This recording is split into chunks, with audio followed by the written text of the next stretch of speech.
Some time ago, I suffered a sprained ankle and a double foot fracture. I fell off a tiny troll bridge while playing putt-putt golf. I was trip-trapping over the bridge when suddenly I heard a snap. It's true, you really hear a snap. And as I hurtled toward the ground, I looked around and I saw the children and the families and the grandparents, and I said to myself, keep it clean.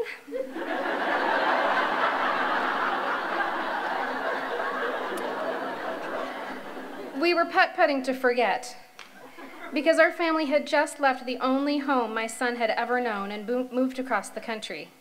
And that day, my husband had left town on a business trip, leaving Liam and me there, alone. We hadn't even been there a full 7 days. We weren't even really sure where we were. If you had shown me a map, I wouldn't have been able to find my own house.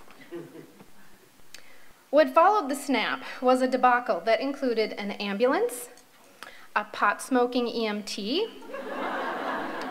a family of strangers taking my son putt-putt golfing, and a drive to a strange hospital in a strange town, not in an ambulance, but in my car, driven by me, with my left foot. The pot-smoking EMT gave me a lesson.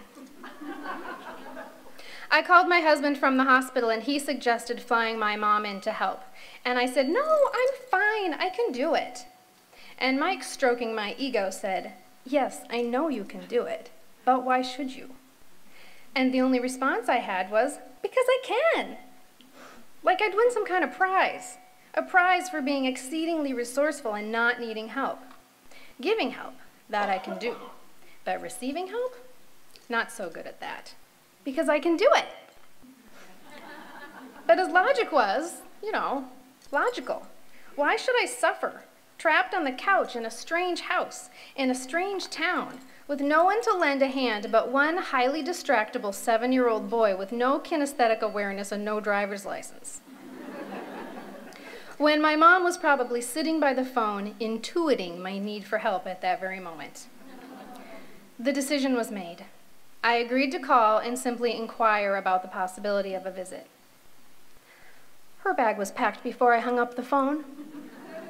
Her only question was whether she should bake cookies and pack them in her suitcase, or wait and bake them after she arrived.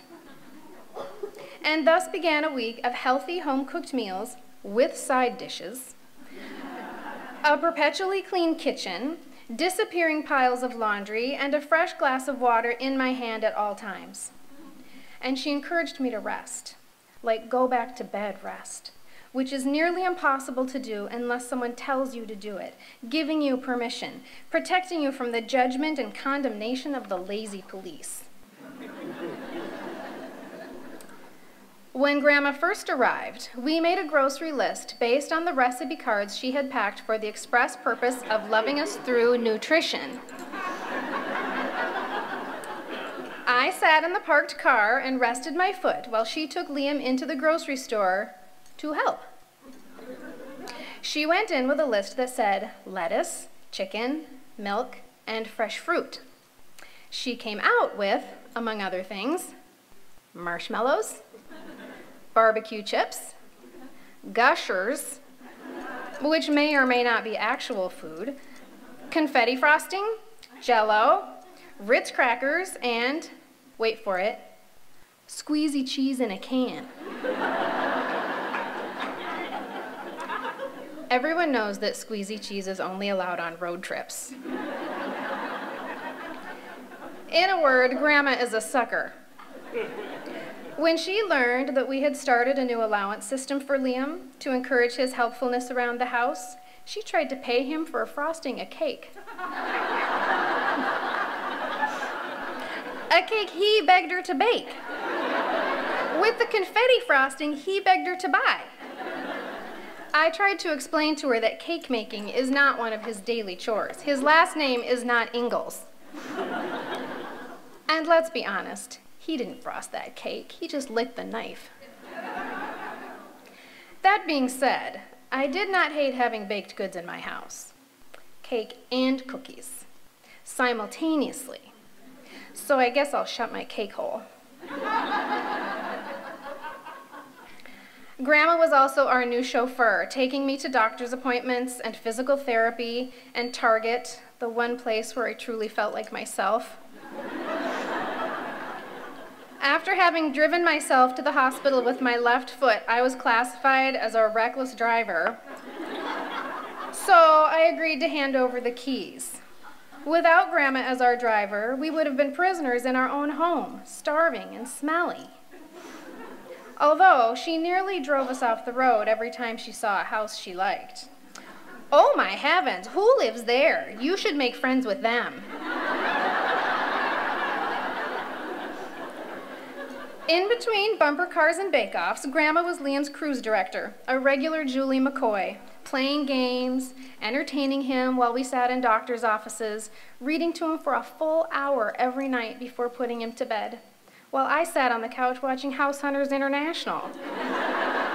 Like I didn't even have a child. She even offered to play video games with Liam. Video games make Grandma nauseous. But she saw the we, and she knew it would make him happy. We, by the way, is pronounced Y in Grandma speak. As in, maybe after Square Bob Sponge Pants, we can play the Y. It lifted my spirits just a little bit every time she talked about the Y, so I never corrected her. Liam never corrected her either, so he probably thinks he's getting a new toy called the Y. And when I mentioned earlier that she did laundry, I didn't mean laundry the way I do laundry, which is wash one load when you need underwear, the rest can sit there until you need underwear again. Grandma's laundry is not just done, it's separated, treated, folded, and put away in the same day. She actually puts spray and wash on the bottoms of socks. Oh my stars, she said, these are filthy. To which I replied, isn't that the part that goes in the shoe?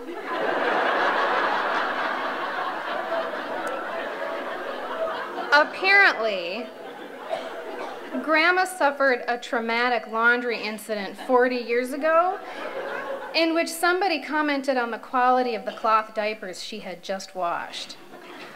They're a little yellow, aren't they? This woman said. You mean the diapers that my baby poops and pees in? Yes, they're a little yellow, bitch.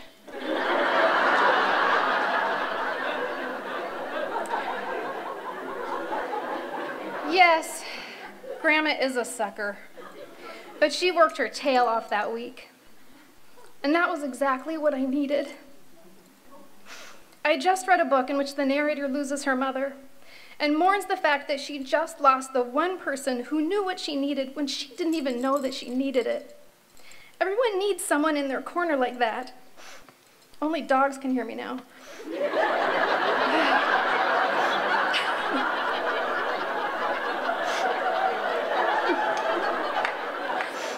You need someone like that. You need someone who knows what gives and takes away comfort, much of which has to do with food and cleanliness.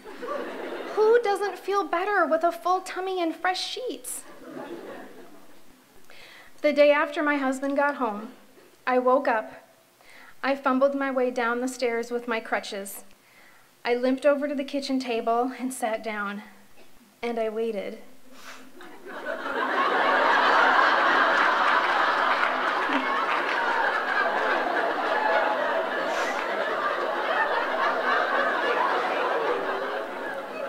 And I finally realized that no one was going to bring me a nutritious breakfast.